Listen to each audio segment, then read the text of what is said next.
I buried my husband, and 5 days later, I saw a photo of him on a luxury vacation with a new woman. Then I knew he deserved the harshest punishment. The photo popped up on the screen while the pots from the wake were still sitting in the sink. A smiling man on a yacht with a white deck, his shirt unbuttoned, his skin the color of aged honey. He was hugging a young woman whose hair was blowing in the wind. The bracelet on his wrist was mine, engraved with our 30th anniversary. It sparkled in the sun as brightly as it took my breath away. My finger trembled, but I didn't zoom in. I didn't need to. I would have recognized him anywhere. How can you bury a man on Saturday and drink champagne on Thursday? At the funeral, I watched the pastor smooth out the edges of his words. A devoted husband, he said. A patient man. I stood by the coffin, filled with grief and loss. People patted my hand. My son, Dan, looked at me as if I was about to crash. My daughter-in-law stood nearby, offering me tea I didn't want. In the coffin, my husband wore a tie he hated and a calm he never showed me at home. I remember thinking death had made him polite. Now, on my computer screen, he was alive in the way he had refused to be with me for the last 10 years. The caption under the photo read, "Second Chance," followed by the clink of glasses. His name had been shortened to a familiar nickname, as if erasing 2 syllables could erase 40 years. Was the ocean so noisy that he didn't hear the earth settling on his false grave? I sat perfectly still and listened to the house. The grandfather clock in the hallway ticked like a sewing needle piercing fabric. All those Sundays he'd hem his pants to look presentable at work. The refrigerator hummed. Somewhere, a faucet dripped lazily and shamelessly. The mundane sounds were both an insult and a comfort. I closed my eyes and saw him again last winter at the kitchen table, reading mail I'd never seen before. "Nothing special," he'd say, folding the page too quickly. "Don't be upset." When did protecting him become him hiding me from his own life? I opened the folder where I kept the memorial program, the one with his kind smile, and the poem my granddaughter had recited with trembling knees. Behind it lay the receipt from the funeral home and a copy of the life insurance policy he'd insisted on renewing, just in case. His signature seemed rushed, as if he'd rehearsed it in front of the mirror too many times. A week before his supposed heart stopped, he'd bought a burner phone. I found that receipt too, buried under grocery coupons. Does grief make a woman see patterns, or does betrayal simply make what's already happened impossible to ignore? I scrolled through the yacht's woman's profile. A single public post, casual as a discarded scarf. Her name was Adrienne. In one photo, the corner of her passport peeked out from her beach bag. In another, a boarding pass with half a code. In the reflection of her sunglasses, the man I buried leaned in to kiss her temple. The sea behind them seemed like a sheet of hammered metal. He had a small scar on his chin from where our son had thrown a toy truck in a childish tantrum. Even his scars had followed me into widowhood. My cheeks flushed, but not with humiliation. Grief is a heavy coat. Betrayal is scissors cutting through the lining. I felt the air again, cool and clean. If he was alive, the death certificate was a lie. If the death certificate was a lie, the insurance, its promise, its paperwork, his insistence that I sign, was a door he was already trying to slip through. And if he thought I would stand in the kitchen while the wind carried his laughter across foreign waters, and he had forgotten who taught our son to lock the windows at night and who memorized the precise creak of each step so he could rock a colicky baby to sleep without waking the neighbors. How could my own husband arrange a funeral for a woman he expected to remain silent? The more appropriate question would be why he thought she would do so. I closed the laptop and the house seemed to lean toward me, waiting. I straightened the stack of sympathy cards, slid the insurance policy into my purse, and wrote 2 names on a pad by the phone. The detective who had gone to church with my sister, and my old friend Maria, who ran the front desk at the bank and knew more about wire transfers than the men who approved them. I did not feel old. I felt practiced. He wanted a second chance. He would get it, just not the way he planned. Before we continue, please subscribe to the channel and write in the comments what time it is. where you are now. I slept with the insurance policy under my pillow like a child hiding a diary. At dawn, the paper felt warm against my cheek, as if it had a pulse. I boiled water, lined up a mug, then set it aside and drank tap water from the kettle's whistle-long silence. My hands were steady. I put on the navy cardigan he used to say made me look respectable, then slipped my feet into the shoes I wore to the funeral. That felt appropriate. If he had written an ending for me, I would meet it in the costume he chose and rewrite the scene in ink of my own. Maria met me at the bank's side entrance before the doors opened. She looked the way she always had, lipstick a shade brighter than work allowed, hair pinned up with a pencil jammed through the bun like a flagpole in a hill. "Come in fast," she said, holding the door with her hip. "If Mr. Goodman sees me, he'll ask for the weekly report I haven't written." "I won't take long. You can take as long as you need." She glanced at my face, then at the folder under my arm. "You look like you haven't decided if you want to cry or bite someone." "Biting seems more efficient." She clicked the lock behind us. "Tell me everything." I told her the short version, the photo, the bracelet, the burner phone receipt. I did not say the word miracle. I did not say alive. I said transaction. Maria sat, fingers poised over her keyboard. Dates? Policy renewal 2 weeks before he died. His last day was a Thursday. He collapsed on the back deck while watering the chrysanthemums. At least, that's the story Maria typed, eyes flicking. And in the days after, the funeral arrangements were made quickly.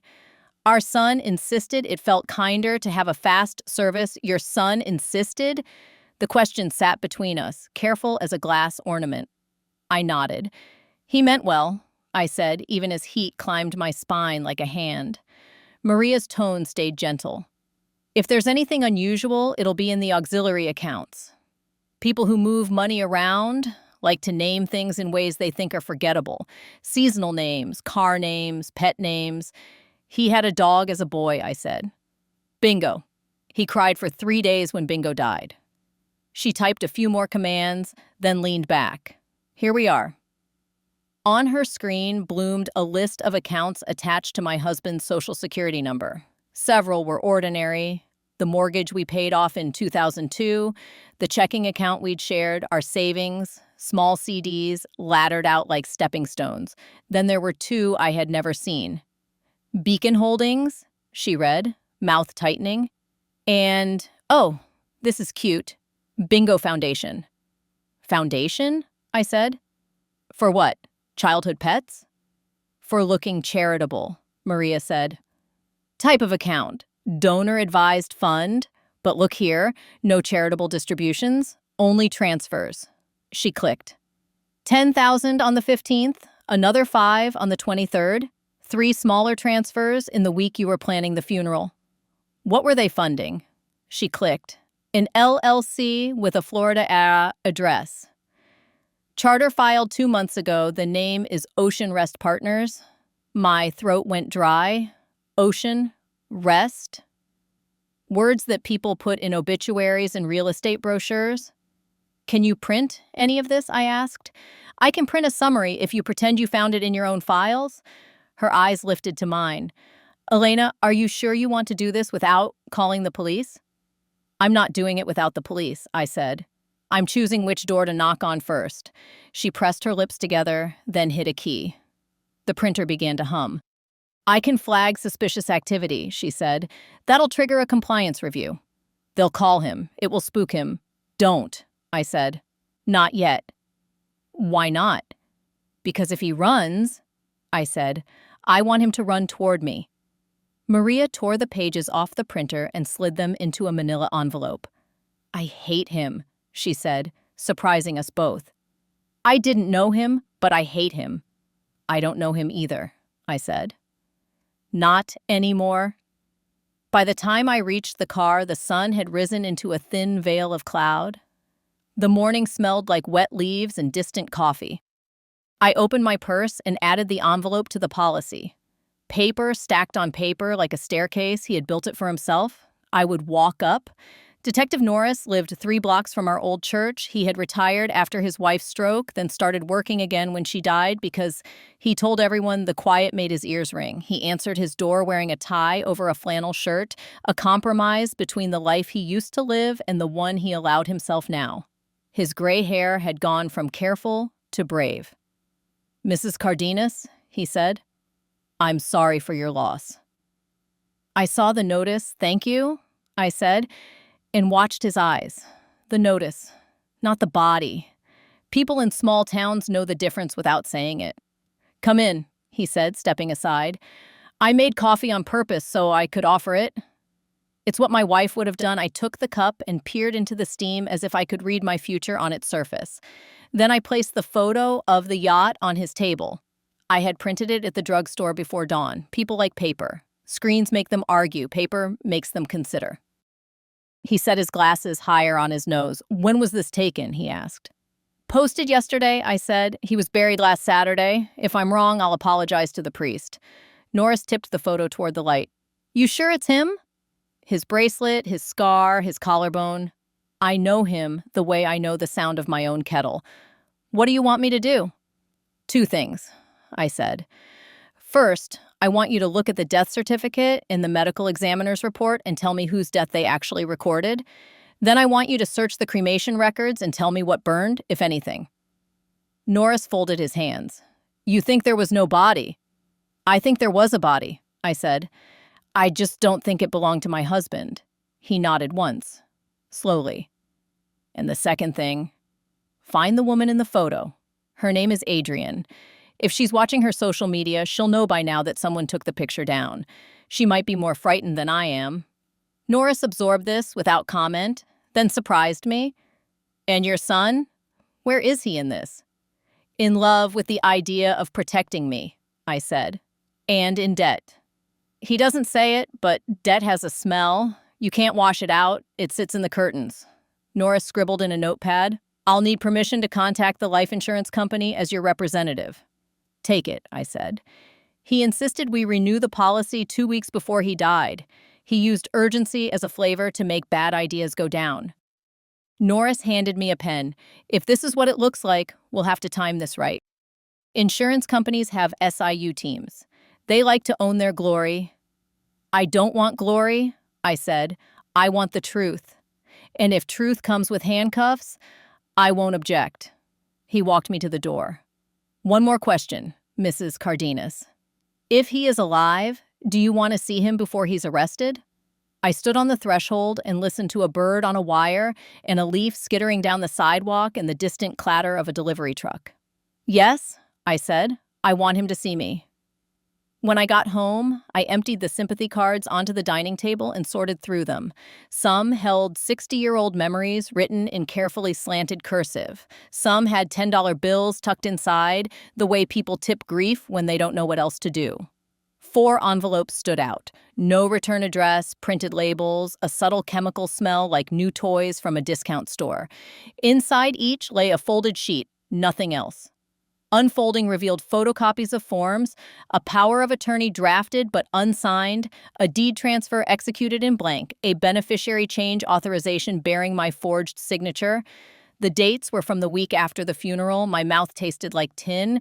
He had sent them to me to test the mail, to test me, to test the time it took for paper to pass through the world.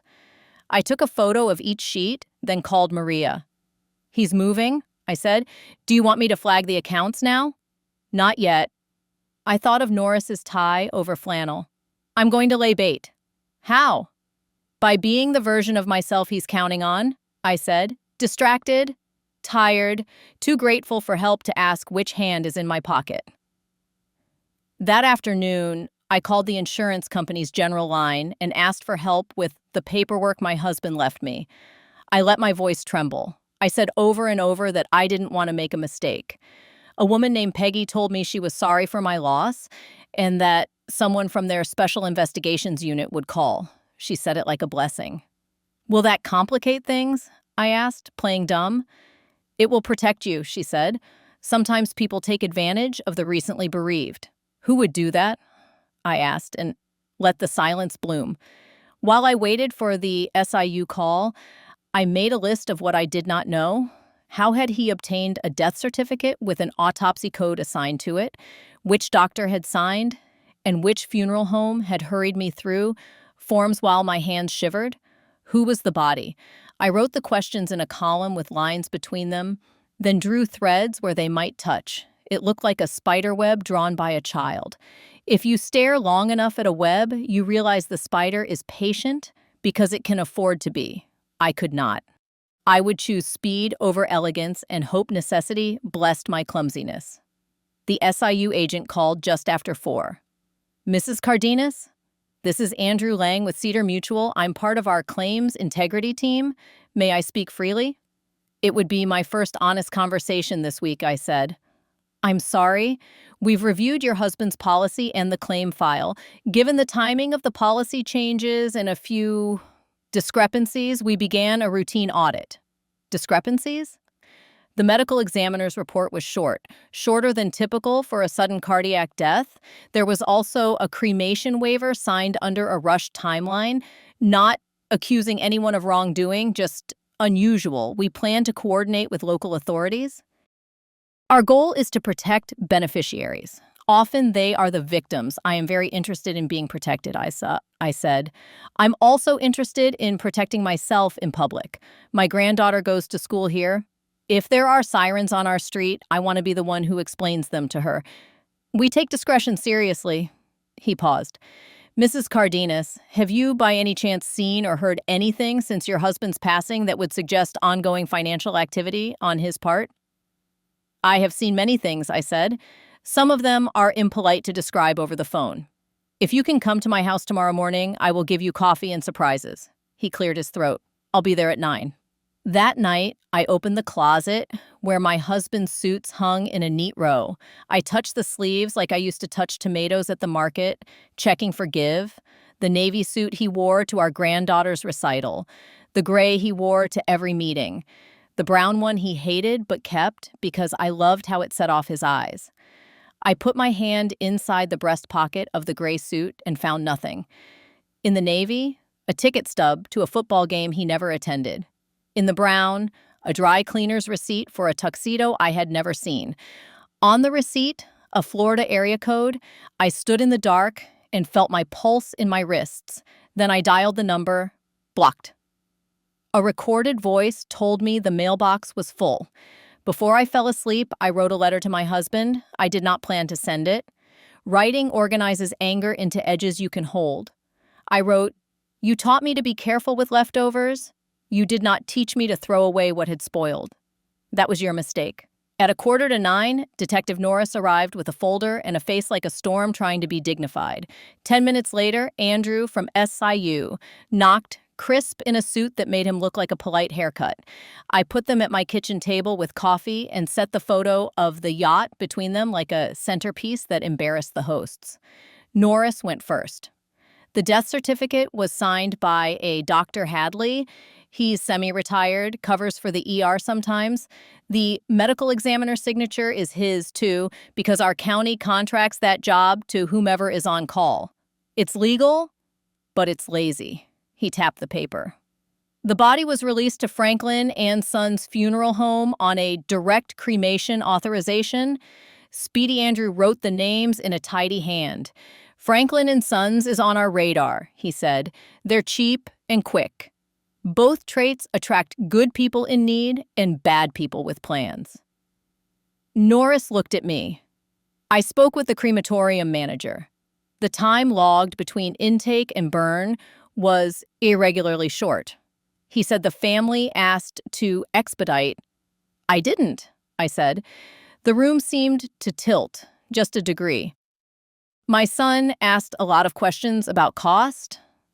That would account for it, Andrew said softly. Ma'am, please no. Debt makes honest men do desperate things. It doesn't make them evil. I know the difference, I said. I also know he carried the casket like it was full of his shame. Norris flipped a page. The body identification was done by your son and the funeral director.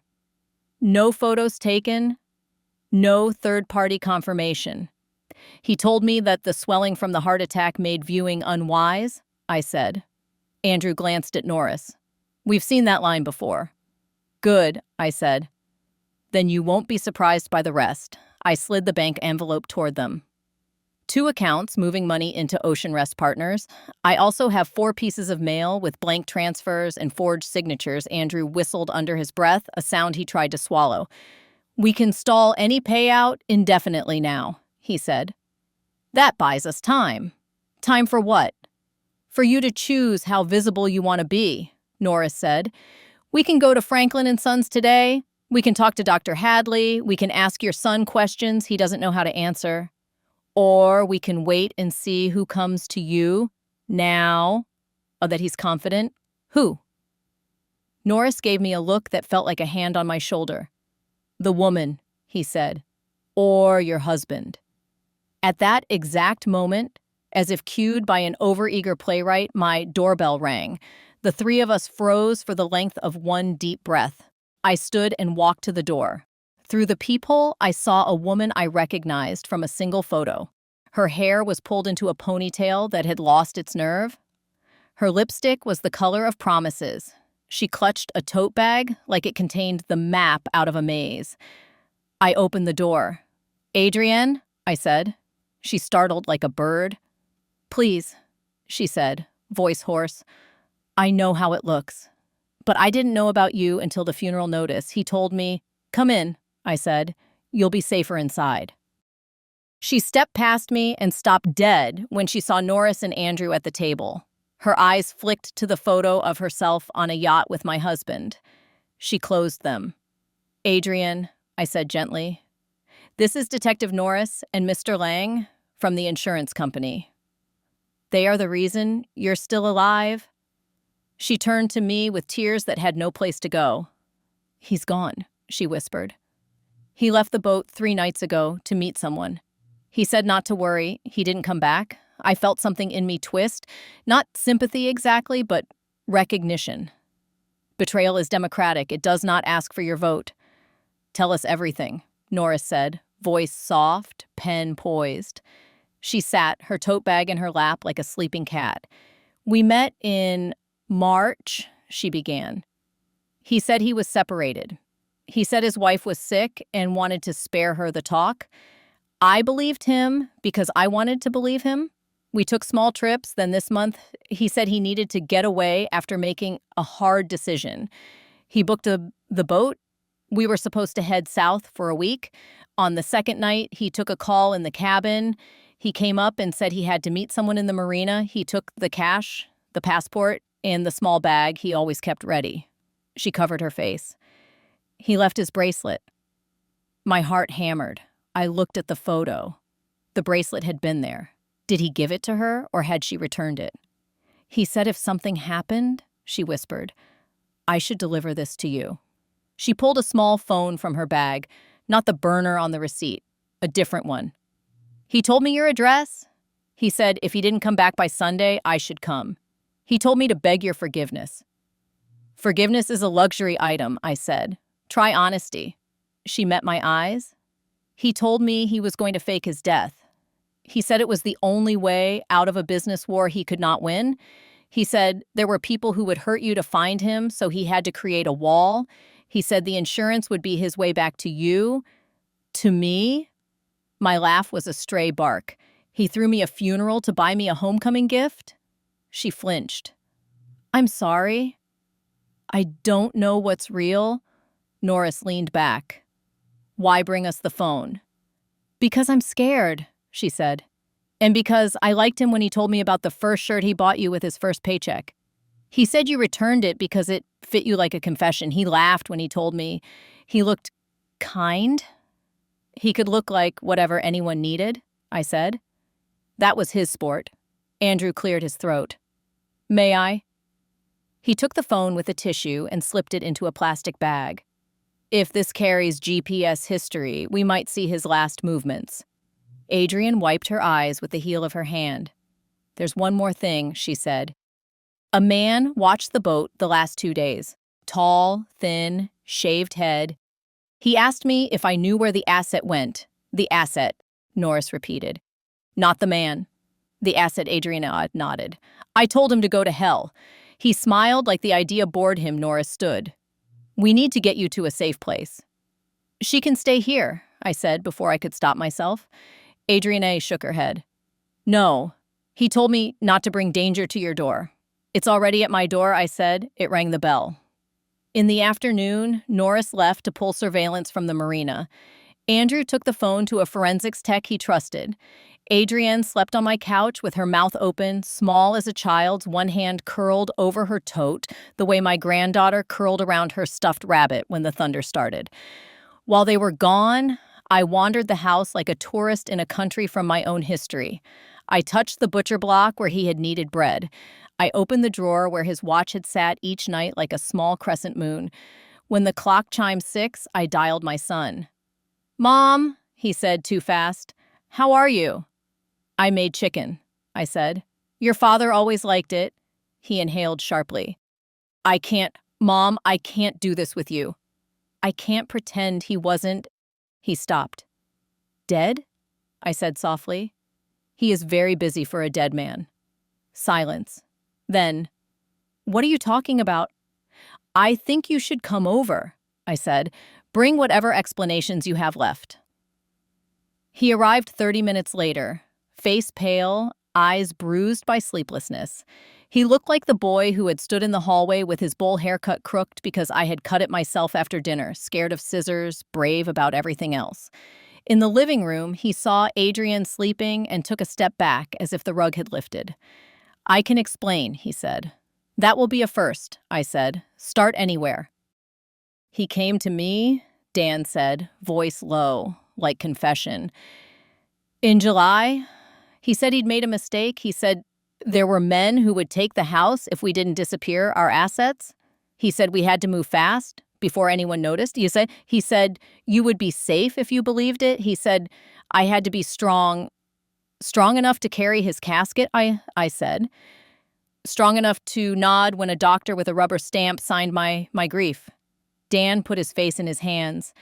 "I didn't know about the insurance," he said. "He told me that was separate. He told me to say yes to the cremation because it was cheaper."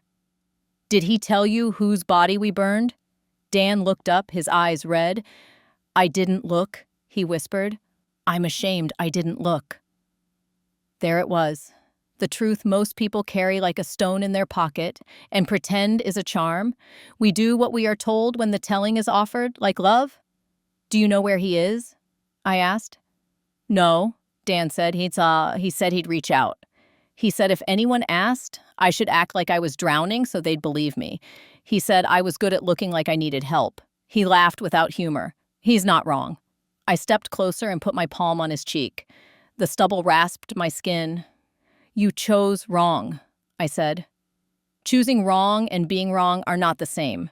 What you do next decides who you are." He swallowed, throat bobbing like a fish in shallow water. "Who is she?" "Adrienne," I said. "She may be a liar, or she may be the only person telling the truth because she is too exhausted to invent. Either way, she is a woman he left with instructions he loves to give." On those, Dan nodded. "What do you want me to do?" "Find the funeral director," I said. "Ask him about the name on the toe tag." "Don't threaten." "Remember everything he says twice." Dan closed his eyes. "Okay." After he left, I sat beside Adrienne and watched her sleep. Her lashes made shadows like fence slats on her cheeks. I wondered if my husband had watched her sleep and thought himself young because youth is contagious when borrowed. At midnight, the house shifted, as it always did when the temperature dropped. I went to the kitchen and poured a glass of water. When I returned, Adrienne was sitting up, hair tangled, eyes too bright. "I had a dream," she said. "He was calling me. Not saying words, just the sound he made when he couldn't find his keys." "Dreams don't help," I said. "Dogs have better instincts." She winced, then nodded. "Do you ever wish you could peel your love off like tape? It would make a neat sound, and then you'd be free." "I wish many things," I said. "I try not to wish for magic. It wastes useful energy." Her mouth twisted. "You're strong." "I got old," I said. "It looks similar." The next morning, Norris called before coffee. "Got movement?" he said, voice tight. "GPS data from the phone shows a ping near the airport service entrance at 2 a.m. the night he left the boat. Security footage shows a man matching his build entering a maintenance corridor. He was wearing a baseball cap. Our bald friend appears 20 minutes later and leaves empty-handed. Do you think he got on a plane? I think he got into a car. The camera picked up a license plate. He exhaled. It belongs to Franklin and Sons. For a moment, the room narrowed like a hallway in a bad dream. I looked at Adrienne. She had gone still, listening with her whole face. The funeral home picked him up, I said, like they were finishing the service. Meet me there at 9, Norris said. Bring your son if you can stand to look at him. I can, I said. I've practiced. Franklin and Sons smelled like lilies and carpet cleaner. The man behind the desk, Mr. Franklin himself, had the smile of someone who had learned to perform sympathy before he learned to shave. He looked at me as if I were a returning customer. Mrs. Cardenas, he said, we're so sorry you're going through this. I haven't told you what I'm going through, I said. Your condolences are premature. Norris stepped past me and placed his card on the mahogany. Let's make this simple, he said. Who did you cremate last Thursday? Franklin's smile held. I'll need a subpoena. You'll need a better lawyer, Norris said mildly. Or you can answer as a neighbor. Franklin's face softened at the word. He glanced at me, perhaps remembering my husband's service and the check we wrote, perhaps remembering my granddaughter's trembling voice as she recited the poem, perhaps deciding which future would be kinder to him. A John Doe, he said quietly, brought from the county morgue. Unclaimed. The paperwork allowed for chain of custody to be appended. Appended to whom? He hesitated. To the Cardenas file. By whose instruction? Franklin licked his lips. Dr. Hadley's, he said. Mr. Cardenas's condition made viewing inadvisable. He said your son consented to a direct cremation and that timing was of the essence. Dan stood beside me, jaw tight, eyes fixed on a spot behind the man's head. I felt anger, but it fell through a grate and landed where it could not poison the present. Norris asked for copies of the documents. Franklin made them with hands that had pressed many buttons for many families. I watched his fingers, wondering what else they could do when no one watched. As we left, a man with a shaved head walked up the steps, phone to his ear, eyes cold enough to lower a room's temperature. He glanced at me, then at Norris, and smiled with his mouth closed. That's him, Adrienne whispered. The one who called him the asset. Norris put his hand on my elbow and steered us toward the car. We've been seen, he said, which means we've been measured. How do we measure back, I asked. By changing the scale, Norris said. They're looking at assets. We'll show them consequences. Back at my house, I found a small envelope tucked under the doormat. Inside was a photocopy of an obituary from a neighboring county for a man my husband's age who had died without family. Paper clipped to it was a sticky note. Nice service. I sat on the step and let the day settle around me. He isn't hiding, I said to no one in particular. He's performing. Adrienne crouched beside me. What do performers hate most? Empty seats, I said, and critics who don't clap. By late afternoon, Andrew called with a plan. We can lure him with a claim status meeting, he said. We'll send a letter to the mailing address on file for his attorney. It's a P.O. box registered to Ocean Rest. We'll say funds cannot be released without in-person verification of certain documents, including his marriage certificate and the original policy. We'll set the meeting at a bank branch with cameras and 2 exits. He won't come, I said. No, Andrew agreed, but the handler will. The shaved head, perhaps? Or someone like him. If we control the room, we control the story. And stories are how you win juries, I said. Stories are how you win people, Andrew said. Juries are made of them. We set the meeting for Friday at 10. That gave us 2 days to pull the threads tight. Norris coordinated with the sheriff quietly. Maria arranged for our chosen bank branch to have a camera that pointed where it needed to point. Dan tried and failed to reach Dr. Hadley. I baked banana bread because doing something ordinary keeps your hands from shaking when you sign papers that could end your life. On Thursday night, a text arrived on my phone from an unfamiliar number. I'm sorry, they're not who I thought. Don't go tomorrow. Jay. The letter J sat on my screen like a drop of oil in water. He never signed texts. He believed his voice was its own signature. I stared at the message until my eyes burned. I typed, "Then come home." The dots appeared and disappeared, appeared again, then nothing. I showed Norris. He raised one eyebrow. "He's worried," he said. "Worried men are useful." Friday, 10 o'clock. The bank branch smelled like printer ink and citrus cleaner. The conference room held a long table, a carafe of coffee, and 3 small cookies wrapped in plastic that crackled with the sound of unwrapping disappointment. Andrew sat at the head of the table with a folder of lies arranged like a fan. Norris and a deputy waited in an adjacent room with a view through a glass panel veiled by a fake plant. At 10:06, a man in a gray suit walked in. Not my husband, not the shaved head. This one had the bland handsomeness of someone who had chosen invisibility as a profession. "Mrs. Cardenas," he said, offering a card with no name, only a phone number and a company, Ocean Rest Partners. "I'm here to assist." "Assist whom?" I asked. "Our mutual interests," he said. He placed a document on the table. "We'll need your signature to conclude matters efficiently. We want to respect your time." "Respect is a complicated word," I said. "I prefer legal." Andrew slid the paper back to him with a smile. "Before we sign anything, we need the original policy, as noted. And Mr. Cardenas's marriage certificate." "Of course," the man said, opening his briefcase.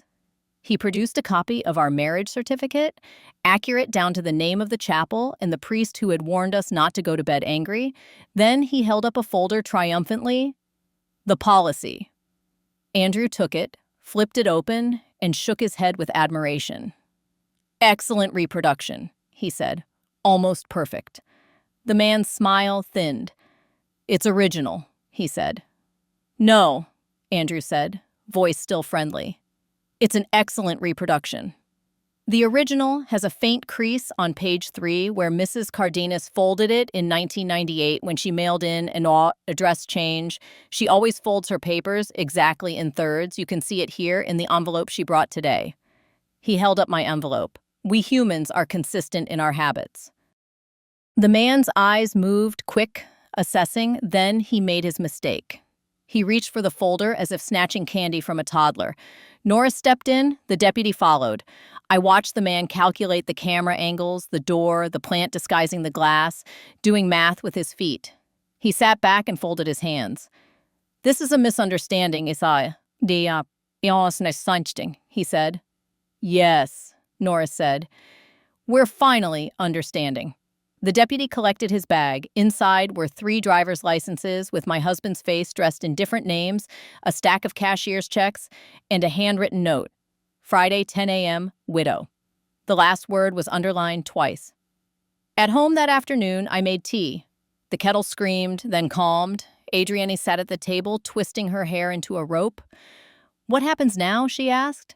"Now," I said, "we follow what they do when they're frightened." Frightened men return to habit. In the evening, Dan called. "Dr. Hadley finally answered," he said. He was nervous. He said he signed what the funeral home put in front of him. He said he didn't want trouble. "Trouble already arrived?" I said.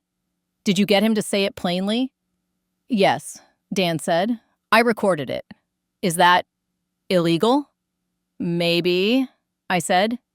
"Necessary usually is." At midnight, my phone dinged again. "Meet me alone. The blue house by the marina. Back door. Midnight tomorrow." Adrienne read over my shoulder. "It could be a trap," she said. "It is a trap," I said. "The question is whose?"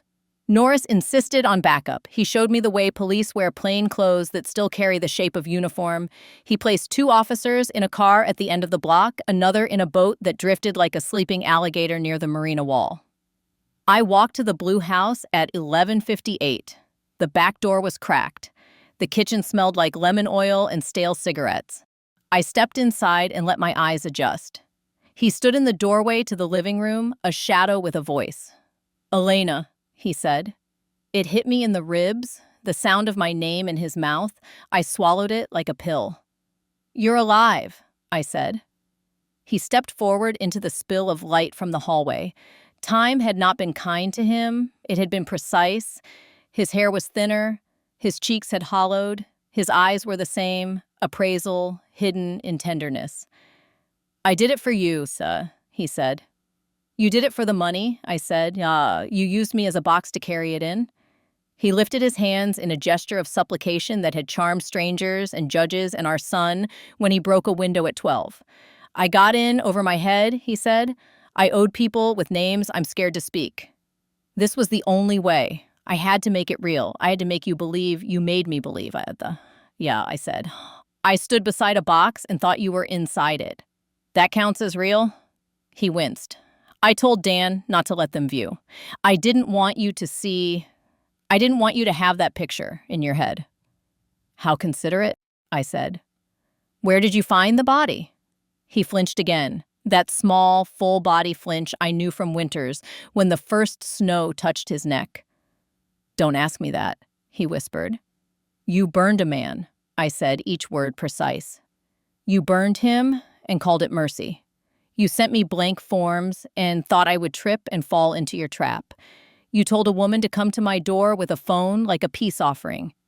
You made my son lie. I kept you safe," he said. And there it was, the old arrogance, the belief that safety bestowed from above is the same as dignity. From what? I asked. From myself? From my questions? From the life I wanted? He took a step closer. "Elena," he said, voice softening the way it did when our granddaughter skinned her knee. "It's me. Don't turn me over to them. Help me finish this and we'll go away. We'll find a place with blue water. You can wear the sun like a shawl. I'll wake you with coffee." "I buried you," I said. My hands still smell like lilies. He reached for me. I stepped back. Out of the corner of my eye, I saw a shadow shift in the window. He saw it too. He smiled sadly. "They're here," he said. "You always did plan better than me." I shook my head. "No," I said. "I learned to plan because you made life a mess." He exhaled and lowered his hands. "Then let me give you something."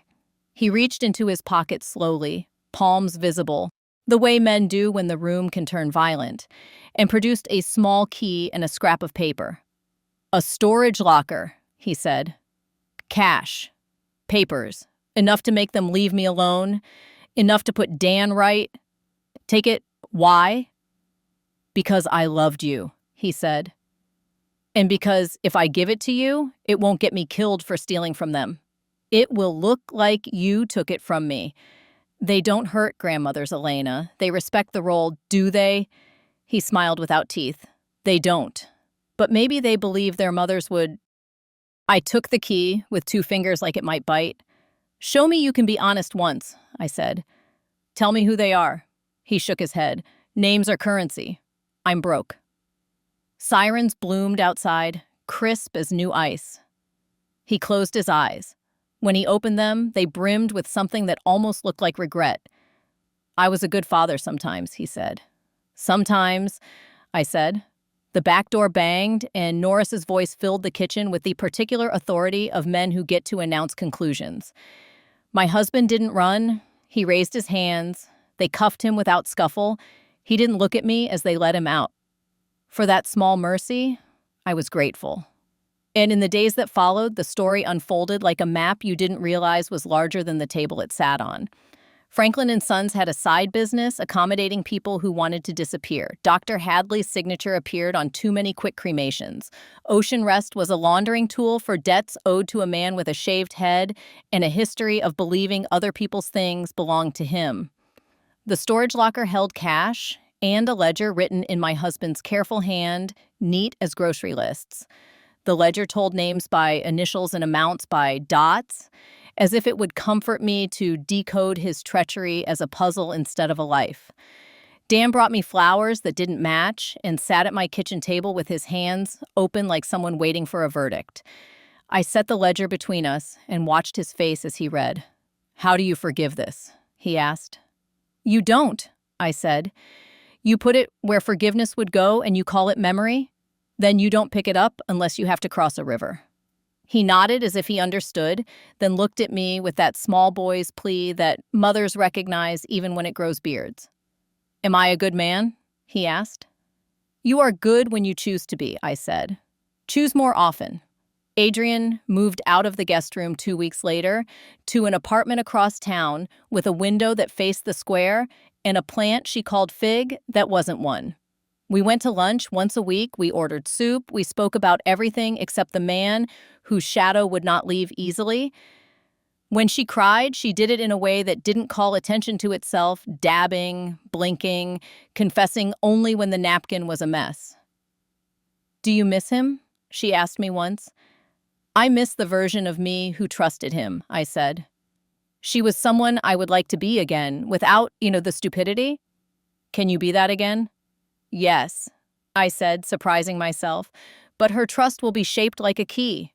It will open doors that deserve it. The trial was quieter than the tales people told about it. There were no grand speeches, only documents and faces and the occasional gasp when something pretending to be complicated turned out to be simple over and over again. My husband's lawyer tried to call me a confused widow. I answered questions with the kind of patience you learn ironing shirts for someone who never notices crisp cuffs until a judge notices the crispness of your answers. This was not a clever conspiracy, the prosecutor said in closing. It was a lazy cruelty committed by people who expected a woman to be too tired to add up numbers. The jury looked at me when they returned the verdict, some with sympathy, some with curiosity, all with the knowledge that sometimes marriages are long and truths are short. The judge sentenced him to years I did not count. Time is elastic when you measure it by the growth of a granddaughter or the ripening of tomatoes. He was ordered to repay funds. He did not have them. The state took the ledger and my piece. I kept my piece. After, in the hallway, he looked at me for the first time since the kitchen. Do you feel triumphant? He asked, voice low, meaning to wound me with the idea that justice is vulgar to enjoy. No, I said. I feel correct. On the drive home, the sky was a blue that only happens when rain has scrubbed the air of its excuses. I rolled down the window and let the wind take my hair the way the boat had taken his. I thought of the key in my purse to a storage locker that now belonged to the state. I thought of Maria's laugh. I thought of Dan's hands open on my table. I thought of Adrian's plant learning to lean toward our town square's stingy light. At home, I cleaned this house like a woman expecting company. I washed the funeral dishes and returned them to the neighbors with thank you notes that did not include the details people asked for in the grocery store. Then I took a chair to the attic and pulled down a box marked Christmas lights. Inside, beneath the tangle, was the bracelet he had taken to the boat and left because thieves don't wear names. I held it to the light and read the engraving. 30 years of choosing love. I put it around my wrist and snapped the clasp. It fell into place the way truth eventually does. Sudden, inevitable, shining because you've finally cleaned it. The doorbell rang. I opened it to find the shaved head man on my stoop, hands visible. 2 officers stood at the curb, pretending to admire a tree. He smiled like a wolf that had discovered vegetables. I came to do what men like me rarely do, he said. Say, we're sorry.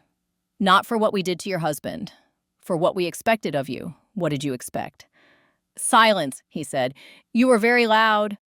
I learned to project in the church choir, I said. We sang over crying babies and buzzing fans. He nodded, as if filing away the image of me in a choir robe for a story he would one day tell to younger men who thought grandmothers were furniture. The thing is, he said, you ruined a model. That model made me money. Find a different model, I said. He looked at the officers, then back at me. You're safe, he said. From me, at least. You embarrassed me. Embarrassment is expensive in my line of work. Good, I said, and shut the door in his face with the gentleness of a librarian returning a book to its shelf. I made tea, the kettle sang. I took out 2 cups, then set one back. I took my cup to the back steps and watched the sky change color the way it does when it wants to remind you it can. I thought of the ways I could have been someone else if I had made small, different choices. at times when choices were disguised as favors. Then I stood and went inside and called my granddaughter. Come over, I said. We'll bake something messy. Like what? She asked. Like something that will leave sugar on the floor and make us pick it up with our socks, I said. She giggled. Okay. When she arrived, we measured and spilled and laughed. I told her the story of the time her grandfather tried to bake me a cake from a box and forgot the eggs, and we ate it anyway with ice cream on top because sweetness forgives the sins of texture. I did not tell her the newer story. We will choose when she is ready. After she left, I sat with the ledger one last time. I wanted to close the book and never open it again. But the truth is, the book closed itself when the judge's gavel fell. What remained was me, the kitchen, the clock, the quiet that isn't empty, but earned. On the last page of the ledger, at the very bottom, a note in my husband's hand. If found, return to EC. She knows what to do. I laughed, a soft, tired sound that felt like laying down a heavy bag. I do, I said out loud to the empty house. I do. There are women who will endure, and women who will endure while sharpening the knife on the stone of their patience. I became the second kind when the second photo of my husband showed up on my screen with a timestamp that tried to insult me.